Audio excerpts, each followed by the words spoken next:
Hey, I'm Fred. And I'm Ant. And this is Creator Generation. We take you inside the minds of the world's top video creators and experts to share their tips and stories from working on the world's biggest video platform.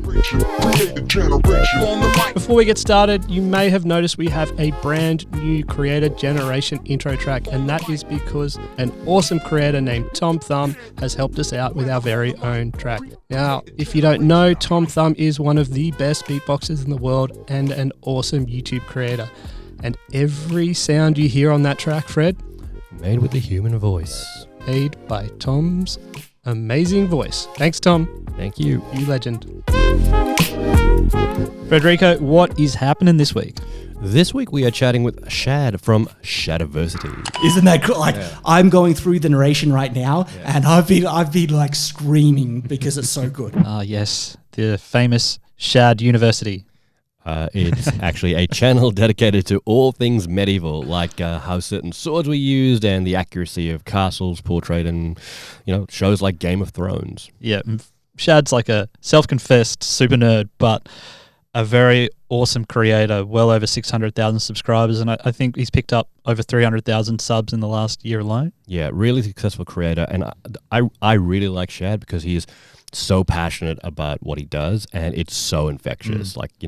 When we were with him, even we ended up wielding swords, something I never thought I'd actually ever do. But we talk about a whole bunch of things, like how to make YouTube a full-time career, even with a family to support, and the amazing opportunities it's opened up for him, like getting the world's top audiobook narrator to work with him on his first book. Let's get into it.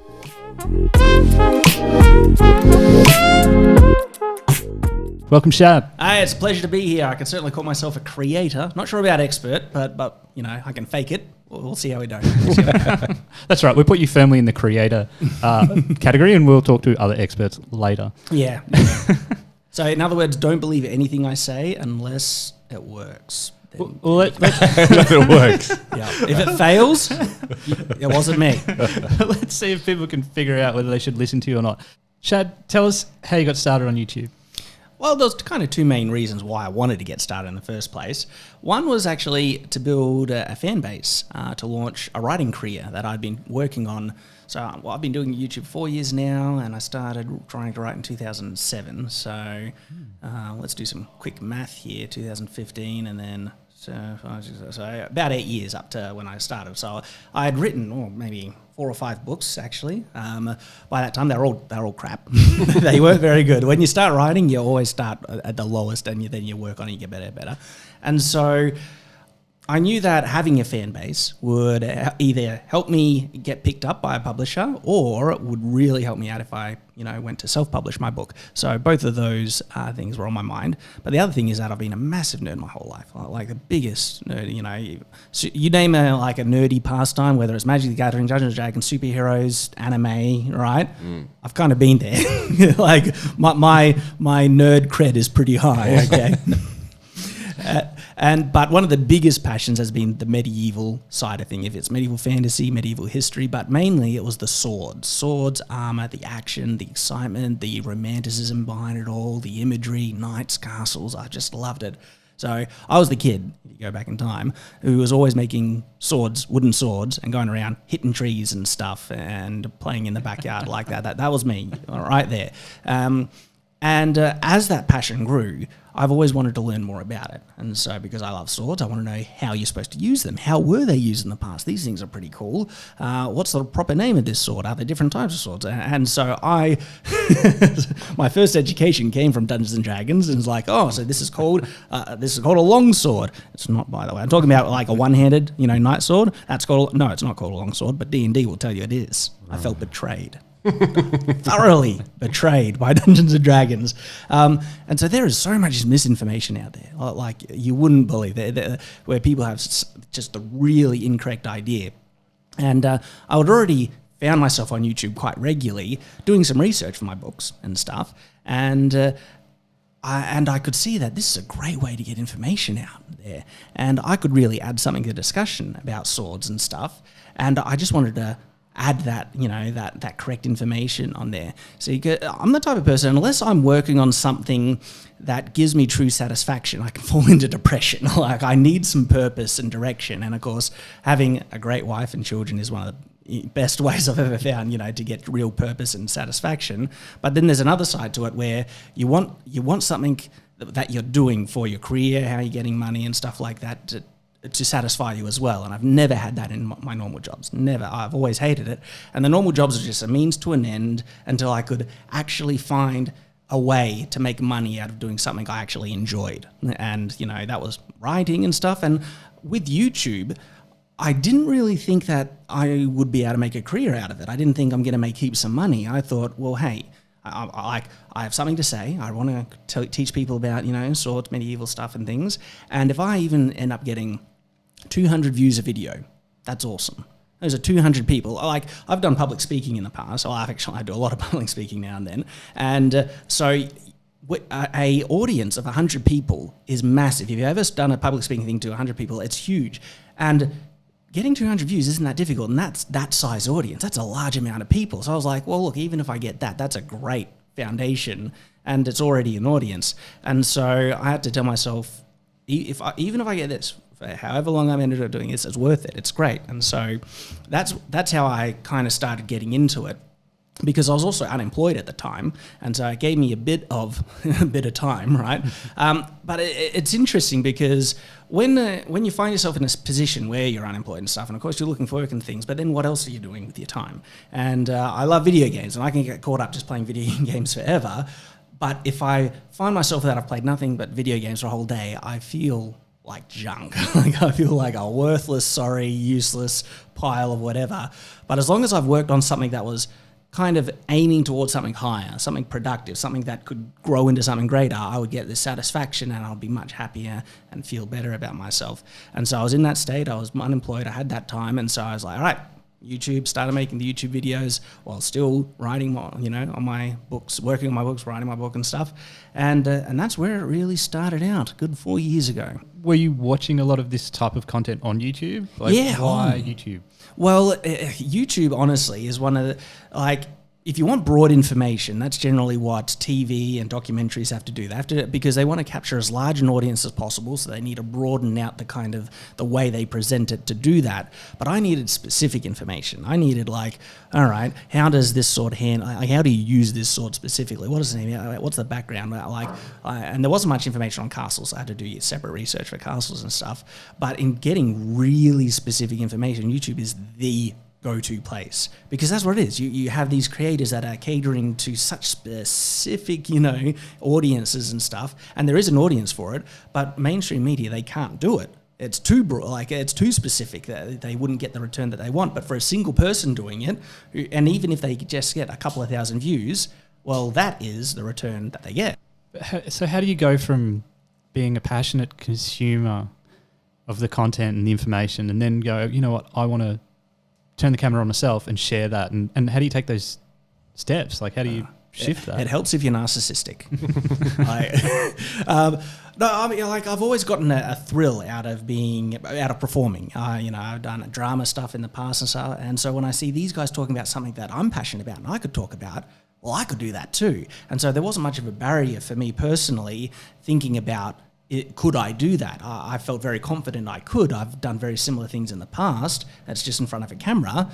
All I need is a camera. And so get that, and then I'm good to go. And there was a couple of other things that I was very intentional about. I wanted to try and make as good a content that I possibly could, right? I wanted to start making content that if someone watched it and didn't see the sub count or the view count, that they watch it and they're thinking they're watching a channel that has 50,000 subs or something like that, where it was already to that level, that there was no barrier between any of the production things and just absorbing the content and enjoying it. And so I made a wooden chair, like a medieval style wooden chair ready to go, and then shields and stuff that I could use in set. And then I tried to frame the shot. I moved everything out of one of the rooms that we only had a 3-bedroom home, took everything out of one of the whole rooms and dedicated as a full studio where I could move around, hold the weapons, and actually have some room to make the best content I could. And even though I tried really hard, my first videos were pretty bad, right? But I would look at them and it's like, all right, how can I improve? the lighting is bad. I need better lighting. Bang. I'd go out and, save up, get better lighting. Okay, that's a bit better. Oh, ISO, exposure. Like, let's actually try and get the best performance I can out of the camera. That joke is a bit too cringy. I'm trying too hard. Let's just be a bit more relaxed and just be casual and stuff. And so I'm always looking at my content and seeing how I can improve. And you can follow that improvement bit by bit. And especially in the early days, you'll see my backdrop changing. I'll be trying one thing, I'll be trying another until I finally settled on something that just worked. It was great. And that's kind of the format that I've stuck with ever since. And it worked. So what was, like, how did you know what to do? Like content-wise, or how to make good content, or where did you start? It like sounds very swords. simple. I just start. You've got a passion. Swords. You've got something you want to add to it, and you found a platform that you want to do it. Yeah. So you just set a camera up and off you went? Like, how did you? Good points. Good points. Actually, in actual fact, whenever I set out to do something, I try and get as good an understanding of what is entailed in the task as possible. And I study it without really realizing I'm studying it. So I'm watching videos and I'm in the back of my head, I'm being hypercritical without really realizing, figuring out what is he doing that's working? Okay, is that working? That's good. Okay, what's not? Oh, it's not doing that. I could actually do something that is not doing fully and it'll work out even better. And one of the things that I did see that was not being employed nearly as much that in the kind of sphere of medieval, stuff was humor. Look, these guys can be funny. They can be incredibly funny, but as a more constant kind of element to the content.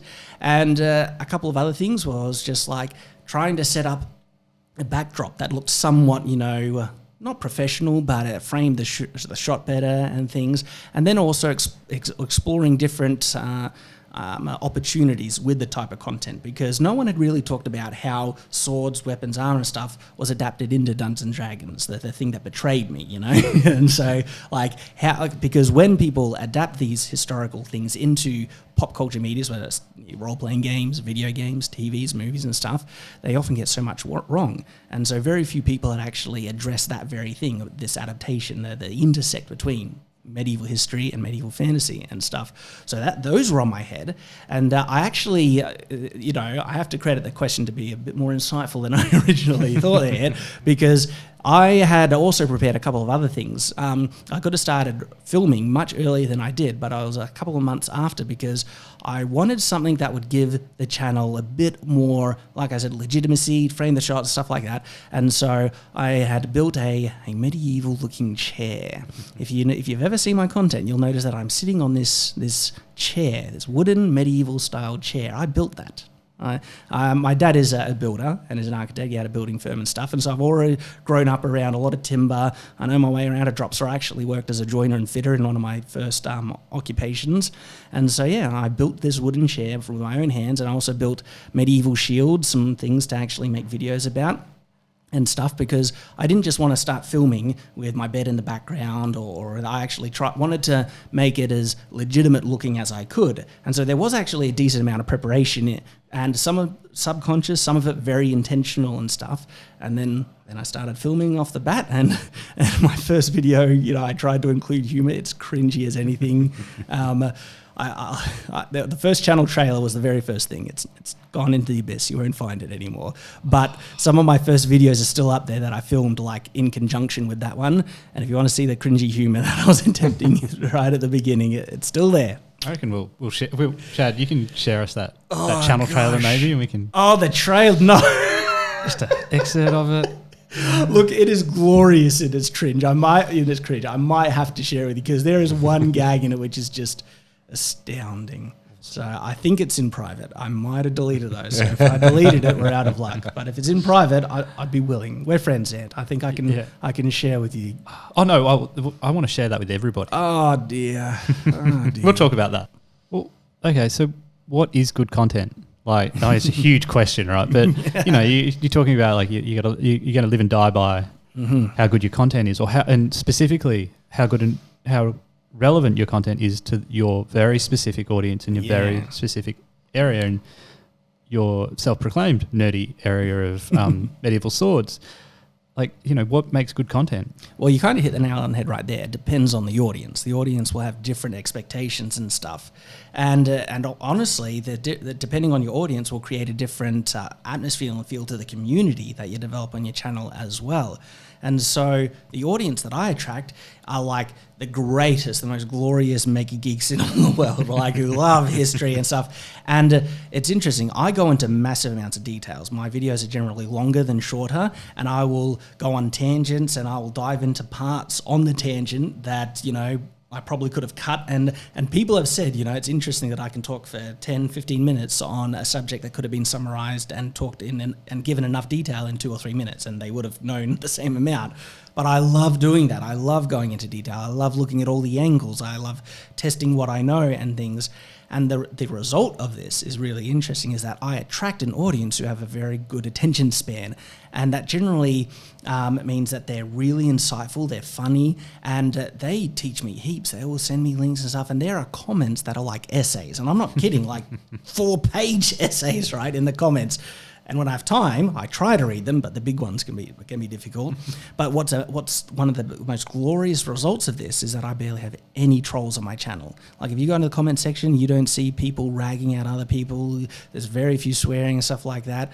There's barely any, because it seems like trolls don't have long attention spans and they don't stick around and they don't subscribe. And then, so the community on Shadiversity is one of the most glorious, satisfying, fulfilling things I've ever seen in my life. It's just amazing. But going back to making good content, one of the things that I think is most significant, okay, is having personality and charisma. If you can speak in an engaging, enthusiastic way, I honestly feel that is half the battle, right? If you can do that, you could, and then you have a passion or something to talk about. Combine those two things, you can make it as a YouTuber. I have a friend who's a concreter, right? But he is funny, he's charismatic, he has that kind of presence. And I said to him, you could be a successful YouTuber, right? If you just get in there, start making content, right? Because I've seen creators who aren't as engaging and things, but they're still successful. So, you can overcome it. But those creators that do have that kind of, spark, right? They have such an advantage. It's almost hard to understate that, or even overstate it. I get confused. Yep. I think you know what I'm saying. It's important. It's really important. If you have the charisma, if you have the presence, you're almost set. You can do it. But then you need something to talk about. You need a passion. And the passion part is interesting because YouTube can become a treadmill, right? And so if you're not enjoying what you're talking about and you're not enthusiastic, you're not there for the passion, it's going to burn you out. And even when you have a passion, I've suffered from burnout, but the thing that helped me get through it is that I love what I'm doing. Okay. And like I said, even if I was only getting a couple hundred or 1,000 subscribers, I'd still be doing this because I love it. All right. And that's the passion that's actually gotten me through the difficult parts of YouTube and the work of it and stuff. I want to ask you about like that community and the audience. When you're creating this content, are you picturing are you creating this content for yourself and like people that you go, there's a whole bunch of Shads out there who would love this type of, let's get really detailed, nerdy about very specific medieval stuff. Is that what you're doing? Like, what? It's a bit of both. I mean, if you as a creator you're not making content that your viewers have subscribed for, they're going to leave. Okay, and I've seen channels lose a lot of traction, subscribers, and kind of start to die because their content isn't fulfilling the promise that they originally had promised, like in the past, if they're changing stuff like that. So I'm very mindful of that, trying to give my audience what they want. Yet at the same time, I am doing it for me. I want personal satisfaction. I need to make videos that I'm interested in, so I try and find a balance. And on the occasion, I will do something out of left field that my audience is like probably not prepared for, not ready, and it lets me experiment a little bit, try out something different. And sometimes they respond really well to it. And when they do, I double down. I was like, there we go. This is a mainstay. And like when I first started, I was all medieval weapons and armor. That was about it. Okay. And I reached a point where I didn't really have much to make anymore. I just need to make a video. All right, fine. I'll make a video looking at how realistic are the castles in Game of Thrones. Okay. It was a risk. Never made castle videos before. Instantly my most successful video. Bang. Turns out my audience is so interested in castles. I was like, I've been wanting to do castle videos for ages, but I've been holding back on it because I wasn't sure if I would get a return on it. The audience might not like it, but it turns out they loved it. And so I doubled down. I started reviewing castles from video games, Skyrim, from movies, more Game of Thrones one. And then another thing I found out is that they started like they started really liking the factual historical parts and the information parts within the videos. Like I'm talking about the fictional ones, and then I reference a real historical castle and mention something more factual, and most of the people are loving the factual thing. So, okay, let me just make a video just not about a fictional castle, not trying to capitalize on, something that's already popular, and just do something, what is a castle, what are the different types of castles and stuff. So I tried one of these videos, hugely successful. Like they love the factual castle. So that's become a mainstay on my channel ever since. Now, having said that, that doesn't mean I didn't try things that were kind of off topic that didn't work. I did. If you go back to the very beginning of my channel, you'll see drawing tutorials. I tried a couple of videos of drawing tutorials just to see if there was an interest. I love drawing. Were you drawing swords? Yeah, I actually have a video on how to draw swords in perspective. I think that's the exact one, right? I know a lot about swords, and so it's interesting. There is a connection to the original content there. It's still about swords, but the video did horrible. My audience wasn't interested in drawing tutorials. So you know what I did? I've never made another one since. But it's important because I actually see creators making videos that their audience isn't interested in, and they keep doing it. And then they start wondering why they aren't getting as many views. And I'm like, you do realize that you're not doing the very thing that your audience is there for, that they want to watch. And so what I do, I still experiment sometimes. I'll try something different. And if it's a miss, well, I know, well, look, I'm happy I made it. I was interested in that video, so there. But I'm probably not going to make more of those. I want to get success. I want to make the content my audience is interested in, and so and then when you do experiment something that the audience latches onto and they love, well, guess what? You've just expanded your own content. Then and you've got something that you can keep milking.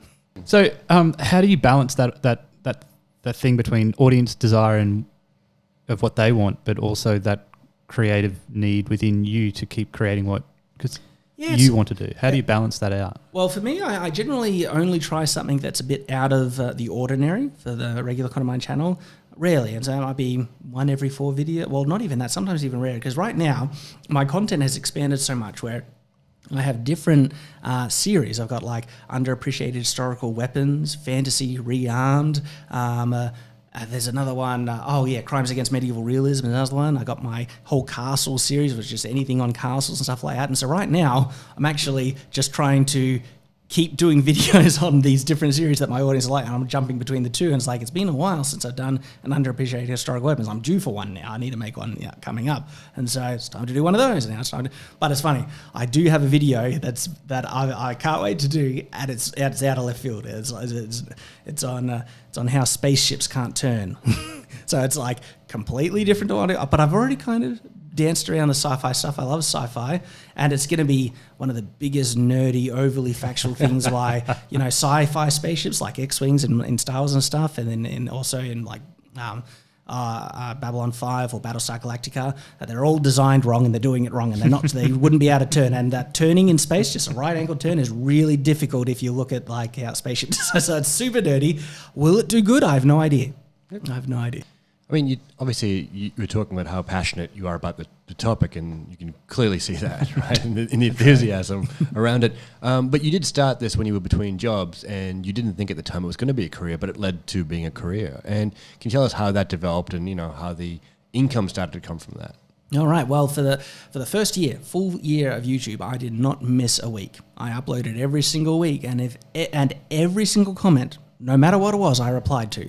Even in the early days, I got more trolls before my audience really started to cement itself for what it is, and now I barely have any. But back then, there were some pretty harsh comments about my weight or how boring I was. I'm so afraid going off on tangents and all that stuff, and some people don't like that, and they can point that out very harshly. You know what my response was?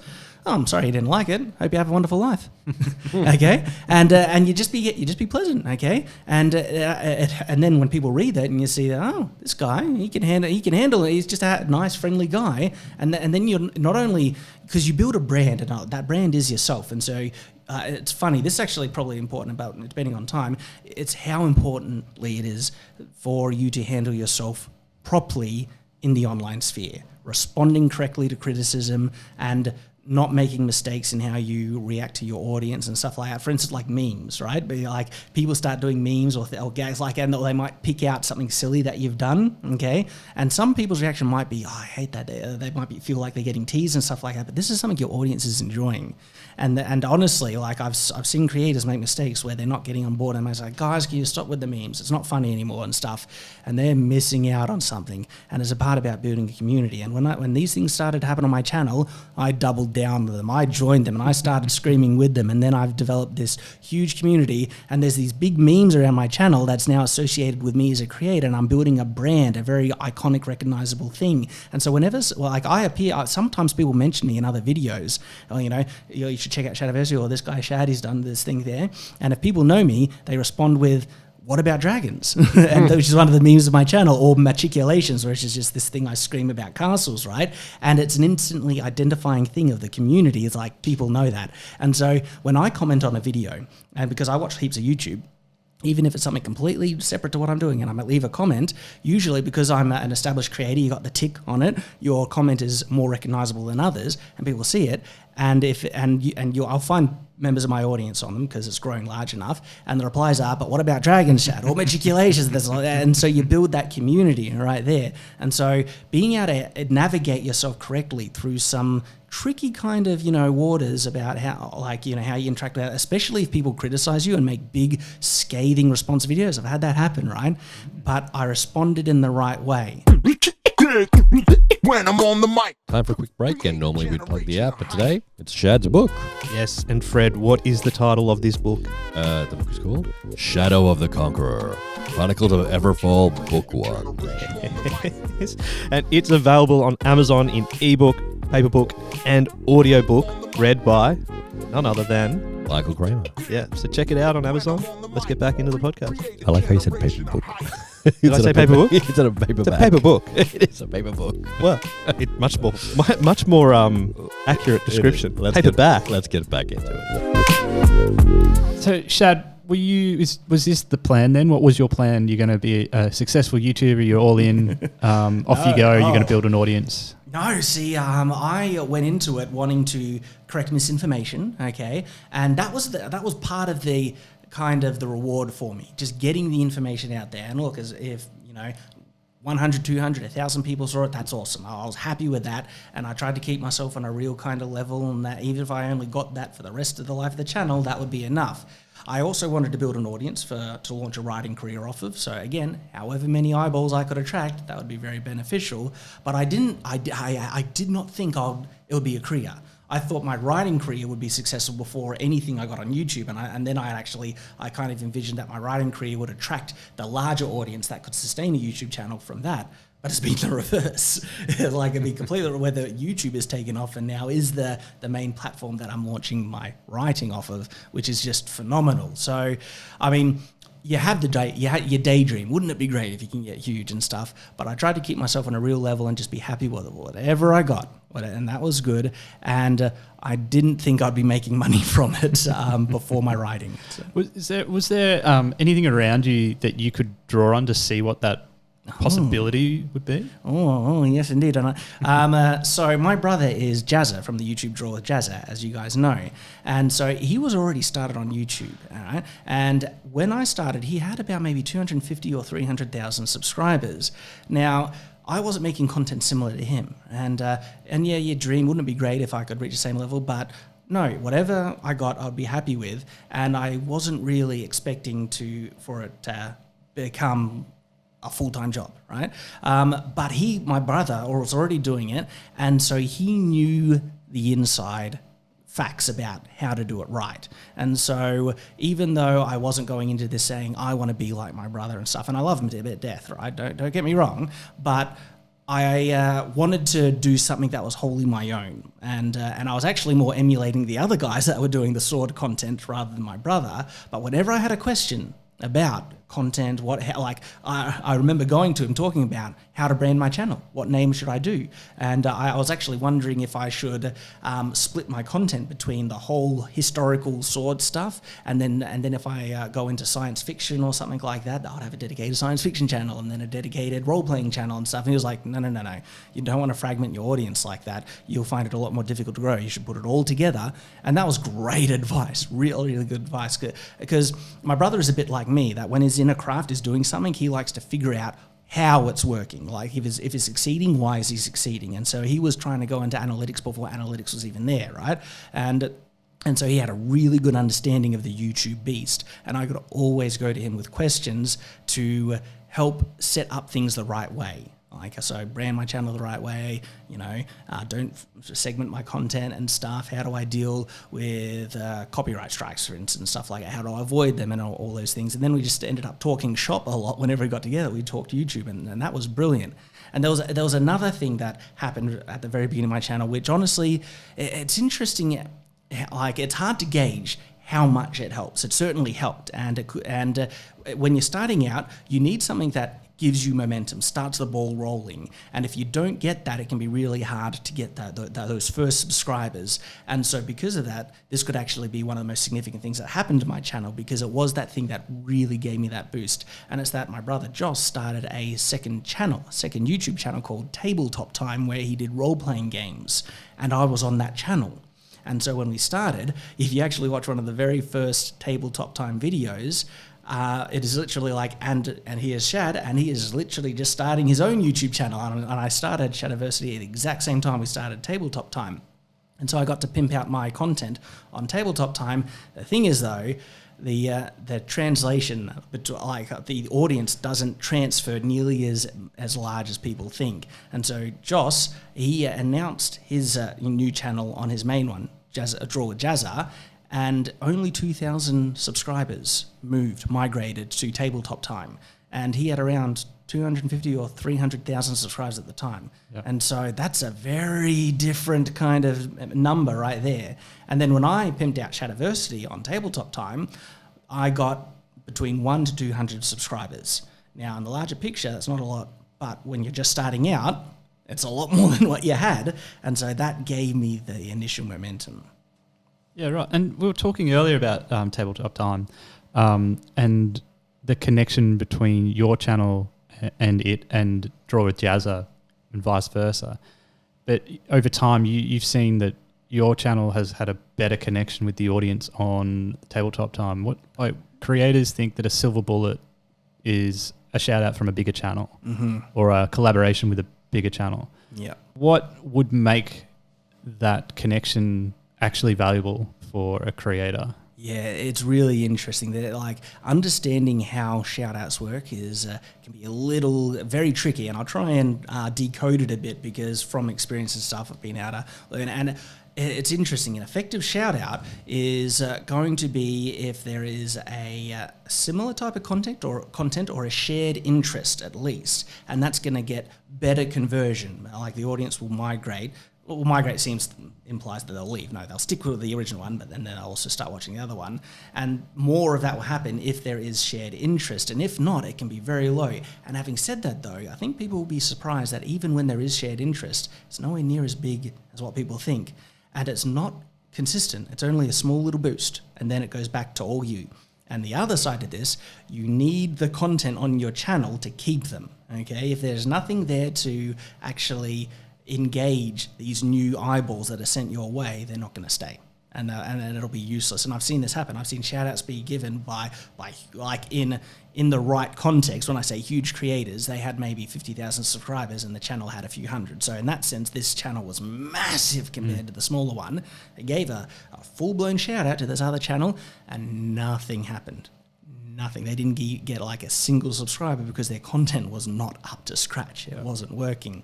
Now, the interesting thing about Jazza, my brother, and Tabletop Time was that Tabletop Time was actually quite different content to what he was already making. And so the conversion that he had and this is a creator saying, this is my channel, a whole nother channel, right?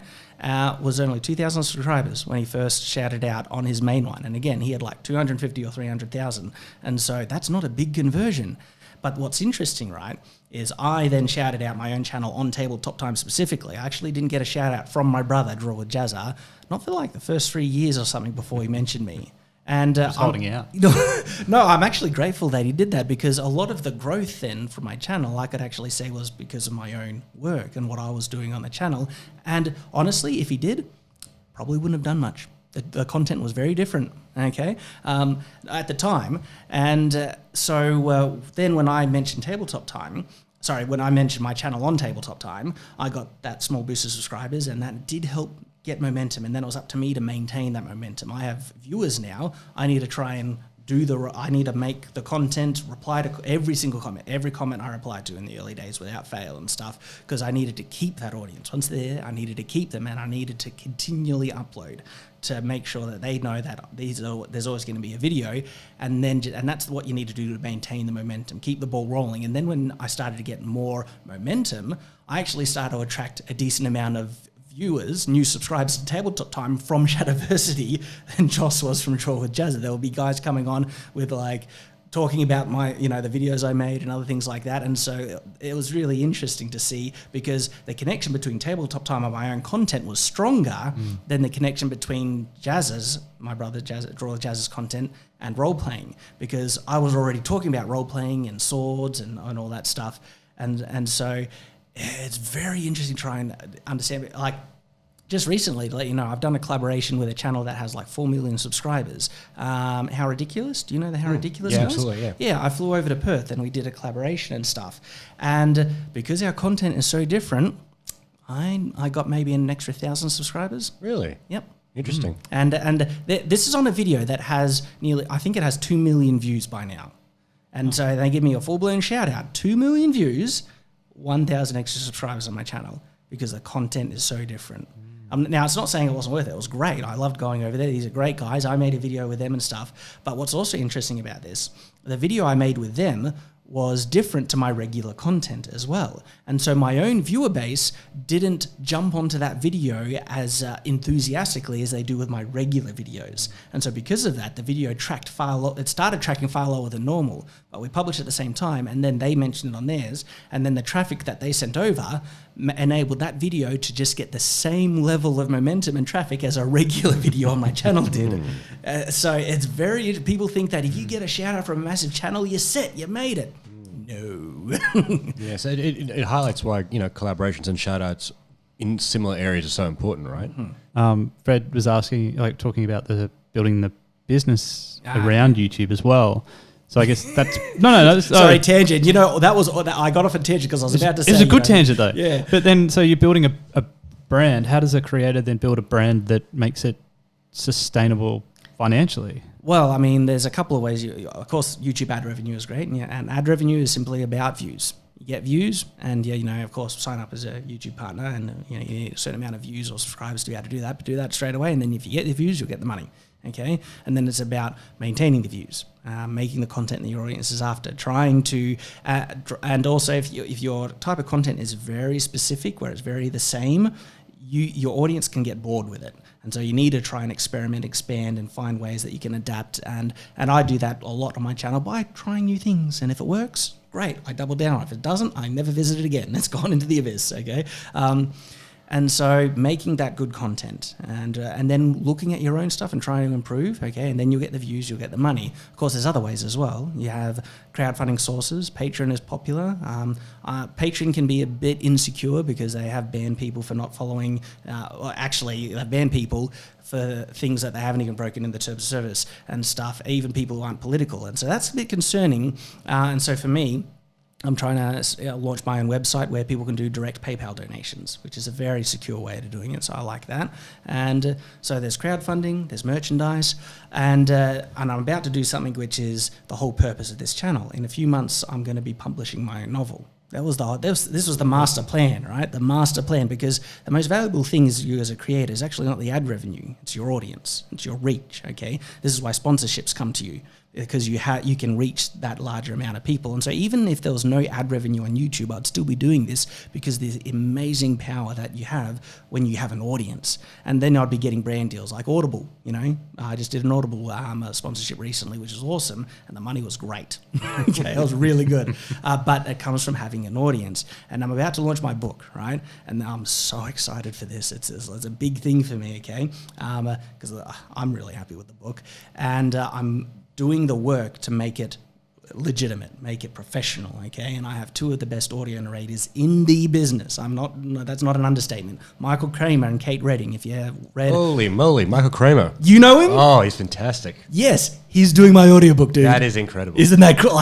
I'm going through the narration right now, and I've been like screaming because it's so good. It's crazy. So Michael Kramer does some of the biggest fantasy books. Right. I have no idea, but both of your excitement just makes me excited. I'm like, oh my God, that's Michael Kramer. That's what I'm getting, right? Like, it's crazy. And I'm getting one of the best cover artists in the business to do the cover art. He's done the cover art for Brandon Sanderson and stuff like that. If you know Brandon Sanderson's Wax and Wayne series, he's done the cover art for those books. It's amazing. Chris McGrath is a guy doing the cover art. Awesome. The nerds at home are just frothing over this. This is crazy, right? But this is the thing, Fred's right? frothing. So, I'll let you do some numbers quickly, right? My average view rate is around 100,000 views, okay? If I do a conservative conversion that I could sell either an audiobook or my novel to 1 in 10, okay? And if I set up the business end right, I might need to register an American limited liability company to do this. It's going to be tricky, but I'm going to do it.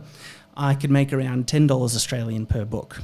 And so if I sell 1 in 10 to 100,000 viewer audience and make $10 each, it's pretty good. As my good friend and editor will say, is like, that's a lot of dimp, okay? So when you talk about how to make this as a business and stuff like that, for me, YouTube has never been the sole basket. It has been the platform that I intended to use to reach onto greater things. Now, and I'm going to stick on YouTube. I'm here forever, right? But I'm still going to be trying to use it as the tool that I feel it can be to go to greater things, and it's going to be writing. I've always wanted to be a novelist, and now I'm going to launch a writing career, and I'm going to have more success, and yes, that means make more money through self-publishing this thing than if I was to go through traditional publication, and that's just mind-boggling. That's awesome. That is awesome. Yeah, that's kind of what I guess what we're trying to highlight with this whole series, Creator Generation, is to show the path that is possible by following your passion and creating content and leveraging that. Yeah, to build something again off your passion. And I feel you should do that. If you have a passion, try and look at YouTube as the platform for something greater and more. And that means as a platform, it also means the foundation, okay? And so keep that foundation because that's going to hold it up. And so, keep doing it. And of course, you'll make great money from YouTube anyway when you start to get the audience and the eyeballs and stuff. But don't limit yourself to that.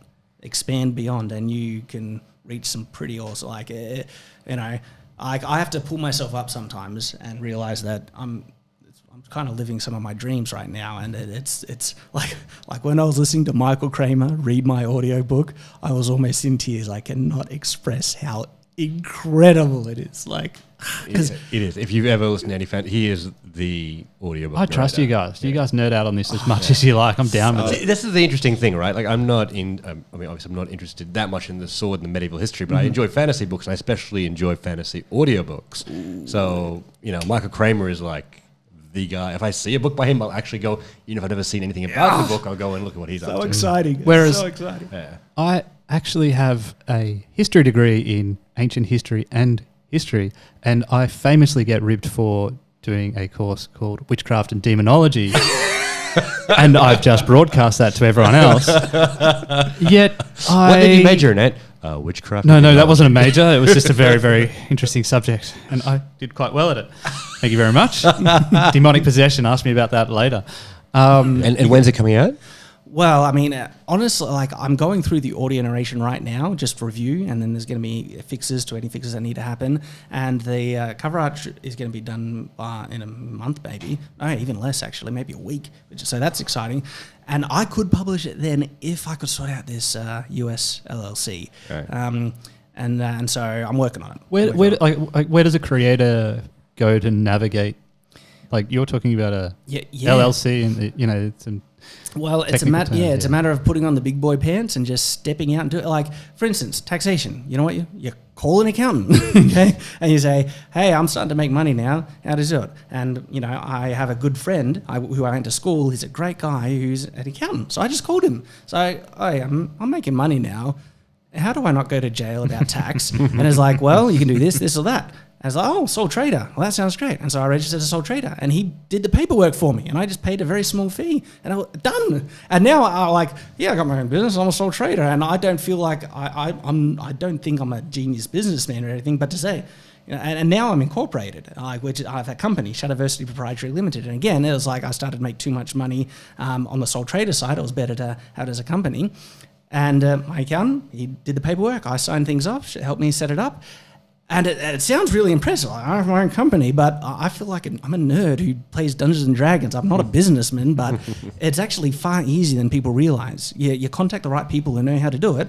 And so for this US LLC, same thing. I'm trying to contact the US accountant who's ready to help me out and sort it out. And I've got some friends in America who can also put their address as the business location and stuff. And that'll, set me up. So, Shad, we wrap it up every episode with asking the creator to share some of their top tips, and specifically 3 top tips for creators out there. Okay. Put you on the spot. Only 3. And maybe succinct top tips. I noticed an emphasis on succinct for some reason. We are in a shipping container in Melbourne that is quite warm. Yeah. Well, I mean, ultimately, the best tip is make good content, okay? But again, what is good content? That depends on your own audience and stuff like that. But there are some things that can apply broadly over the whole thing, and that is be charismatic, okay? Try and be engaging and stuff. Try and learn from your mistakes. Try and improve. That's key. If you're trying to start, so if I was to give tips for someone just starting out, okay, well, one, you need to make content. Some people just have so much difficulty making the content. But once you make the content, once your content is there, consistency. Upload every week at the minimum in my mind. I'll upload once a month, but at whatever rate you do, maintain it consistently because your audience is going to build an expectation and they want that expectation fulfilled. If you don't fulfill it, they can leave, okay? And so part of that expectation is the rate that you upload. Stick with it. First year, every single week without fail. And by the way, in the first year, I didn't make a cent, just to let you know. And I still stayed consistent every single week. And one of the other things I did is foster the community. Okay, and so how I did it was I replied to every single comment. But not only that, I commented on other YouTubers who are making similar type content because they have an audience and they're very really interesting. So again, foster the community, comment on other creators. And one of the things I did was I made reply videos, respectful reply videos. And you don't have to disagree to do a reply. You can say, I want to add to the discussion. And if you do a good, like a proper reply video, your video can be recommended right next to theirs, and they have a huge audience. And so I got some good boosts in the early days by making good, respectful reply videos. And that's, again, fostering the community. So my 3 tips: make good content, okay? What was the second one? Consistency. There we go. You're a smart guy, Ant. I should listen to you. Consistency, and then foster the community. Okay. Awesome. Very good. All that witchcraft and demonology study. Well, Shad, thank you so much for joining us on Creator Generation. It's been a pleasure having you. Thank you for having me. Shad, one of our absolute favorite creators, great guy, great story. I love nerding out with Shad. It's awesome. And I love that his book has got the title, like his name in it, Shad. Shadow of the Conqueror. Shad, you clever man. Indeed. Check it out, guys. Shadow of the Conqueror, Chronicles of Everfall, Book 1, available on Amazon, ebook, paperback, and audiobook. We will see you next week. Bye. Generation on the mic.